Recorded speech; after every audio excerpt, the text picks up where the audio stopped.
ፍራቻ ተብሎ እኔ በሰው ፍራቻ ኦር ሴቶች እንዳይመጡ ኦር ነገር እንዳይመጣብህ ኦር ጭቅጭቅ እንዳይመጣብህ ነው እንጂ እያደረክ ያለኸው ትዳርን ፈልገኸው አይደለም። ኦኬ ብዙ ያልጨረሳችሁት ነገር አለ። አዎ ያልጨረሳችሁት ነገር አለ። አሁንም እኮ ከትዳር አነስ ያለ አብራችሁ እየኖራችሁ ነው አይደል? በመተሳሰብ በመግባባት በመነጋገር አብራችሁ እየፈታችሁ ነው ያላችሁት። ነገሮቻችሁን ቁጭ ብላችሁ እየፈታችሁ ነው ያላችሁት። ከትዳር ባላነሰ ነው።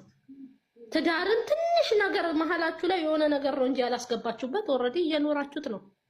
አዎ እየኖርንበት ነው ብለሃለች። ግን እንደዚህ አይነት አጠያየቅ ለትዳር አግባብ ነው ብዬ እኔ አላስብም። አጠያየቅህ በፍጹም ትክክል አይደለም። ምክንያቱም አንተ እሷ ወደህና ፈቅደ የራስ የግልህ ማድረግ ከፈለክ ውዴ የኔ ቆንጆ አንቺን ማግባት ፈልጋለሁ። ካንቺ መጀመሪያ ፍቃድ ልጠይቅ ብዬ ነው ወደ አባትሽ ጋር ሽምግልና ልላክ ነው እንጂ እሷ መዘጋጃ ይዛሃት የምትሄደው ምንድነው? ጣራና ግርግዳ ልትከፍልባት ነው? ካርታ ልታወጣባት ነው? አልገባኝምና መጀመሪያ ሽምግልና ሳይሄድ አባት ሳይጠየቅ መዘጋጃ ላይ አይገባም። ምክንያቱም በሽምግልና ስጨርስ ነው ወደ መዘጋጃው የሚገባው እንጂ ኖርማሊ ምንም በቃ እሷ እንደ ቤተሰብ የሌለው ሰው እኮ ነው እንደዚህ የሚያደርገው። ውዴ ቤተሰብ የሌለው ሰው ነው እንደዛ የሚያደርገው።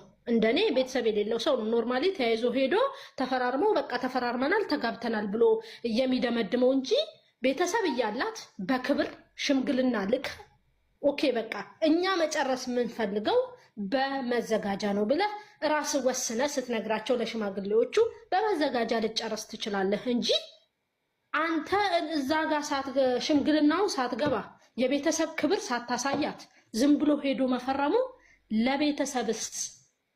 ለቤተሰብስ ጥያቄ ያስነሳብኝም ብለህ ታምናለህ? ያስነሳል። ምክንያቱም ወቀሳ ነው የሚያስነሳው። ለአንተ ብቻ ሳይሆን ለሷም ወቀሳ ነው። አስናቅሽኝ ተብሎ ነው ጥያቄ የሚነሳባት። እንደ ሴት እኔ ትክክል ናት ብዬ ነው ማስበው።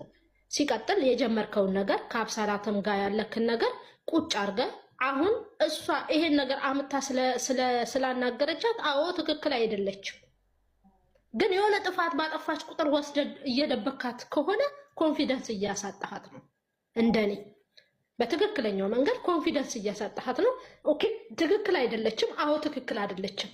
አምጣት ኦኬ በተቀመጠችበት እሷን አሰናብታ በትክክለኛው መንገድ ቁጭ አድርገሃት ኖ እንዲህ ማድረግሽ ትክክል አይደለም እቺ ልጅ